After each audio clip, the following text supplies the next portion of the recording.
ऐसा देश बन गया है जहां पे दहेज लेना सम्मान की बातें होते जा रही है। जिस लड़के को जितना ज्यादा दहेज मिले समाज में उसकी वैल्यू उतना ही ज्यादा होती है। वहीं पर बातें जब डिवोर्स की आती है, जब शादी टूट जाती है, जब लड़की अपना हक मांगती है, तब इस समाज को लगता है ये गलत हो रहा है। जो एलिमनी होती है वो कानून के हिसाब से लीगल होती है, पर समाज के हिसाब से इलीगल होती है। यहाँ पे अब कहा यह जाता है, देखो कितनी लालची औरत है। एक तो इसे गम नहीं है इसके शादी टूट जाने की, दूसरा इसे खुशी हो रही है एलिमनी मांगने की। वही बातें जब दहेज की हो रही थी तब ना तो लड़के को बुरा लग रहा था, नहीं समाज को बुरा लग रहा था। उसे हक लग रहा था शादी में दहेज लेना। और जब बातें आती है डिवोर्स के बाद लड़की को सम्मान के साथ उसका एलिमनी देने की, तो उसे नीचे दिखा के इसको एलिमनी दी जाती है, जैसे कि भीख में दी गई कोई रकम है। और वही जब दहेज में मांगा जाता है भीख, तो बहुत गर्व के साथ मांगा जाता है। ये कैसी विडंबना है समाज की, जहाँ पे एक और लड़की के पिता से पैसे लेना गर्व समझा जाता है, और दूसरे और वही पैसे जब डिवोर्स के बाद लड़की मांगना चाहती है तो उसे इलीगल तरीके से देखा जाता है, अपराध के नजर से देखा जाता है।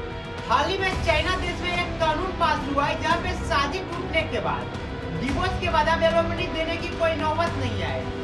तो जैसे ये न्यूज इंडिया पहुंचती है तो सभी लोग में काफी खुशी मच जाती है।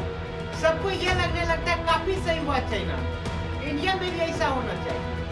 और आपको चाइना के बारे में ये पता नहीं होगा कि चाइना में जब किसी लड़की की शादी होती है तो वहाँ पे जो दहेज होता है लड़के वाले दिया करते लड़की वालों को, इसलिए कि इतने दिनों से लड़की के परिवार वालों ने इतने अच्छे से पालन पोषण किया, इतने अच्छे से परवरिश की, जिसकी एक कीमत होती है। पर इंडिया में इसका उल्टा होता है। एक तो लड़की के पिता लड़की का परवरिश करते हैं, सारा कुछ करते हैं, अच्छे से पढ़ाते लिखाते हैं। उसके बाद जब बात आती है शादी की तो दहेज दे के शादी करनी पड़ती है। अगर चाइना से कंपैरिजन ही करना है तो दोनों केस में करते हैं। दहेज लेने में क्यों हम लड़की वालों से दहेज लिया करते हैं? अगर देखा जाए तो दहेज का अगर किसी का हक बनता है तो वो लड़कियों का बनता है, लड़कियों के फैमिली का बनता है। इतने मेहनत से पालन पोषण करते हैं, बड़े करते हैं, पढ़ाते लिखाते हैं, उसके बाद भी उन्हें क्या मिलता है? उनकी बेटी उनके घर छोड़ के चली जाती है, शादी करके किसी और घर जाती है, और खाली रह जाता है लड़की वालों का जो घर होता है।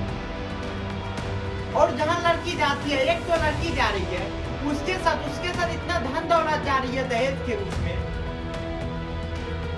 ये समाज शुरू से ही पुरुष प्रधान देश रहा है, जहाँ पे होता यह है कि लड़की के हक में अगर कोई बात जाए तो यहाँ पे जो प्रधान पुरुष देश है, यहाँ जितने भी पुरुष है सबके अहंकार को ठेस पहुंचती है, सबके सम्मान को ठेस पहुंचती है। जिस तरह से एलिमनी को इतना गंदा दिखाया जा रहा है हर जगह, अगर उसी तरह से अगर दहेज को दिखाया गया होता तो आज तक में पूरा देश से ही दहेज का कॉन्सेप्ट खत्म हो गया होता। जिस तरह से आप देखते हैं बड़े बड़े सेलिब्रिटी की जब शादी हो रही होती है तो सारे लोग मीम्स बनाने लगते हैं कि आपका जितना भी संपत्ति है अपने मम्मी के नाम कर दो, ताकि अगर शादी के बाद डिवोर्स फाइल होती है तो आपको हिस्सा देना नहीं पड़े।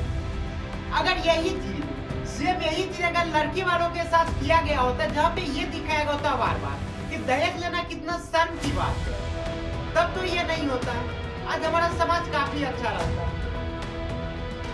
प्रॉब्लम यहाँ नहीं है कि दहेज को सही दिखाया जा रहा है या गलत दिखाया जा रहा है। प्रॉब्लम यह है कि जो हमें इस चीज की पाठ पढ़ाते हैं, चीज स्कूल में हम पढ़ा करते हैं, वहाँ पे हमें बताया जाता है कि दहेज लेना गलत होता है, लेकिन वही स्कूल में वही टीचर दहेज के गाड़ी से चढ़ के स्कूल आते पढ़ाने के लिए, और गर्व के साथ कहते हैं दहेज में मुझे ये मिला।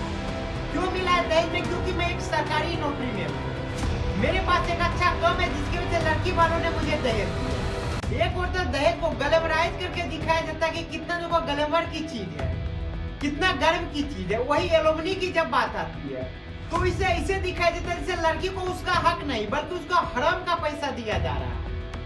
पर दहेज के टाइम तो ये पैसा हराम का नहीं लग रहा था, तब तो काफी सम्मान की लग रही थी।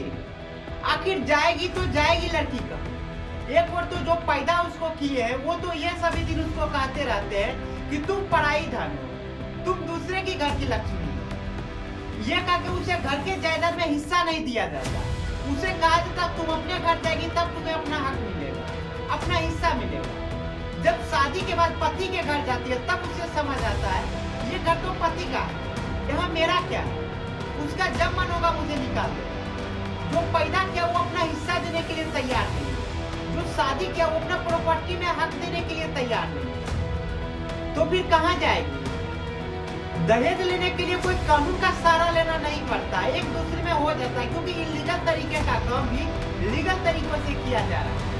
और जब बात एलिमनी की आती है, डिवोर्स की आती है, तो कोर्ट के धक्के खाने पड़ते हैं। कितना हियरिंग के बाद एक सुनवाई होती है जिसमें यह फैसला लिया जाता है कि लड़की को एलिमनी दी जाएगी या नहीं, दी भी जाएगी तो कितनी दी जाएगी। जिस तरह से गर्व के साथ आज बताते रहते हैं कि अपने सारा प्रॉपर्टी अपने मम्मी के नाम कर दो ताकि बीवी को देना ना पड़े डिवोर्स के बाद। अगर चाहते हैं समाज में कुछ सुधार आए तो जिस तरह से एलिमनी को लेके आप लोग आवाज उठाते उसी प्रकार से दहेज को भी लेके आवाज उठाइए। एलिमनी तो फिर भी बहुत हद तक सही है, लेकिन जो दहेज है वो तो पूरी तरह से गलत है। मुझे लगा कि आज इस टॉपिक पे बात करना चाहिए, इसलिए मैं इस पे बात कर रहा हूँ। जिस तरह से समाज में दिखाई देता है एलिमनी गलत है, लेकिन वही कानून के हिसाब से लीगल है। और दहेज में से उल्टा होता है।